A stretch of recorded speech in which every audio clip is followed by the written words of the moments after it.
Chapter 8, Meanwhile in the Lion. Chapter 8, Meanwhile, in the lion's den after leaving the Potters standing slack-jawed in front of the headmaster's office, Harry sauntered into the library looking for Hermione, who had invited him earlier to join her study group. Also in attendance were Neville and several other Griffs clustered around Hermione like she was royalty.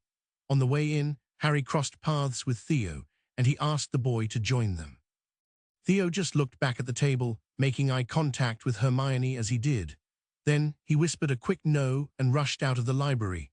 Shaking his head, Harry walked over to Hermione's table and introduced himself to the other Gryffindors, Parvati Patil, Lavender Brown and Dean Thomas. I must say, I didn't expect this many people. I thought it was just 3 of us. Let's just say Hermione's popularity has skyrocketed in the last few hours, said Parvati smugly. Oh, stop, said Hermione, blushing madly. Now that the adrenaline's worn off, I feel quite embarrassed about the whole thing. Well, don't be, said Neville. You were incredible. That was what Gryffindor bravery is supposed to be about, not acting like a braying ass. The other Griffs laughed at that, until Madame Pince loudly shushed them all. What, for calling Jim out in potions? Asked Harry. Oh, that was just the start. At some point, Harry, I'm going to borrow my Grand's pensive just so you can watch the memory, because I'm going to treasure it forever. Said Neville. It all happened like this. 3 hours earlier, after the horrors of the first potions class had ended, the first-year Gryffindors returned to their tower with mixed emotions. For Jim Potter, the dominant emotion was anger. Granger, he bellowed as soon as he was through the passageway. Gryffindors are supposed to stick together. What the hell do you mean by calling me a braying ass in front of the whole class, and in Snivelus's class at that? Oh, I'm sorry, Potter. She said sweetly. I'm only a humble muggle-born, still in awe of the wonders of the magical world. And when I see a braying ass magically disguised as a Hogwarts student, I can't help pointing it out. Why, you little, what were you so upset about anyway? It's just house points. Nobody here cares about that except little Miss Know-It-All. Hermione's eyes flashed dangerously, and she whipped out her wand. Startled, Jim fumbled for his own, but Hermione simply turned and walked to the stairs leading up to the dorms.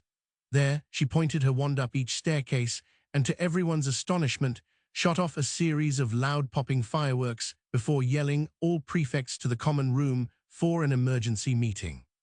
Seconds later, dozens of older lions, including all 6 prefects, were pouring into the room, where an angry Hermione Granger was standing atop a coffee table, surrounded by the rest of the first years who were staring at her in amazement.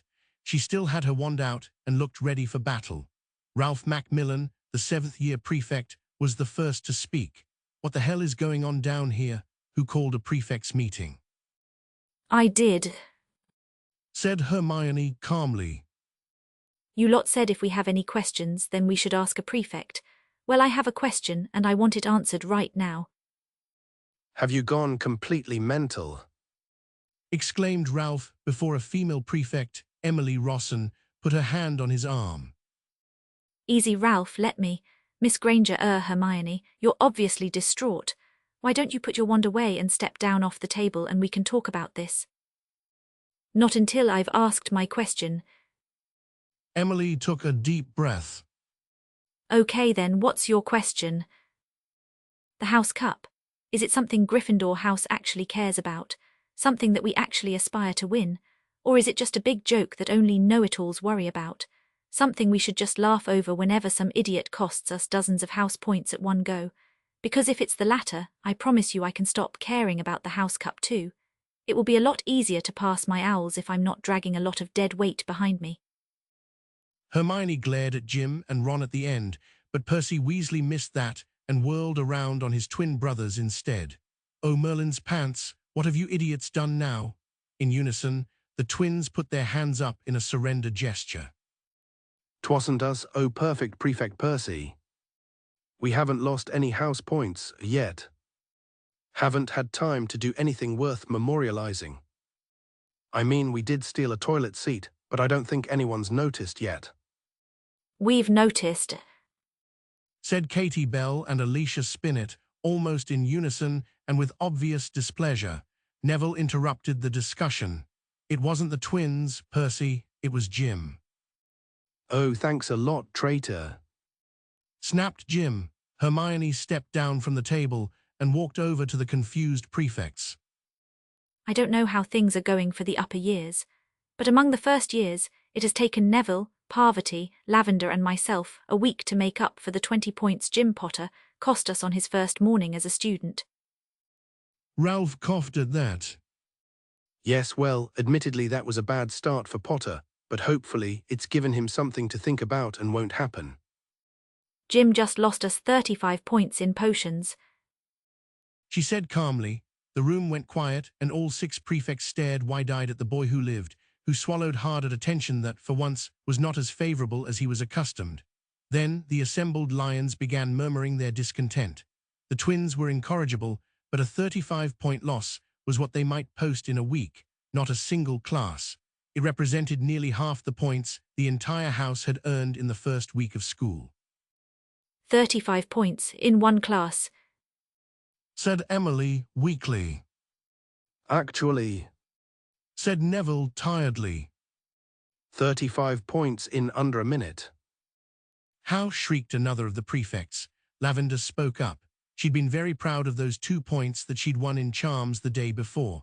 The fact that Hermione not only remembered it at all, but considered it just as important as the dozen or so the Muggle-born had won by herself instantly endeared her to the other girl. Well, first of all, he mocked Professor Snape for his grooming habits to his face. Then he went on a tear about how his father and Professor Snape hated one another, and so his father basically told him it was okay to be disrespectful to the professor. Then he called Professor Snape Snivelous. Did I forget anything? Well, said Hermione. it was patently obvious that Jim hadn't done the assigned reading, but that seems almost pedestrian after everything else. Of course, Joined in Neville. I'm sure he'd have carried on for longer and lost even more points had you not shut him up. He turned to the prefects. For which he won us 5 points back, by the way. Ralph waved that off and turned to Jim. Why, in Merlin's name, why would you deliberately insult a Hogwarts professor on the first day of class? Jim stiffened and looked around. He was dismayed and angry that most of the house seemed to be against him. Because I shouldn't have to put up with abuse from someone who's had it out for my family since before I was born. I shouldn't have to be embarrassed with obscure questions no first year would know. Hermione rolled her eyes. Show of hands, please.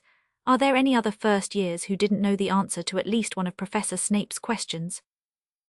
I knew all 3. I knew 2 but didn't know the Bezoar one. Really? It was highlighted in bold in the sidebar on page 3. Oh, darn it. I always forget to read the sidebars. Other than Ron, it appeared that all of the first-year Gryffindors knew the answer to at least one of Snape's questions.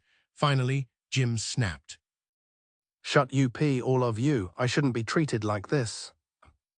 The boy who lived, yes, we know. Finished Hermione. Harry was right about you with what he said last Monday. You really do think that the rules don't apply to you? Jim blinked rapidly. Hermione almost started to feel bad seeing him on the verge of tears. Almost. I destroyed you-know-who. That should mean something. Hermione stepped forward to look Jim straight in the eye. How? She asked simply. What? How did you destroy you-know-who? I've read several books about the last war. They all just say you-know-who broke into your house, stunned your parents, and then tried to use the killing curse on you when you somehow vanquished him. How did you do it? Jim stared at her, his mouth opening and closing like a fish. You don't know, do you? She continued. You've been internationally famous and universally beloved for something that happened when you were a baby, and you have no idea how it was accomplished. For all anyone knows, it could have been nothing but a magical fluke, but you expect to be treated like royalty for it. She shook her head and turned towards the stairs to her dorm room. At the edge, she suddenly whirled back around and smiled. You know, I just had the funniest notion.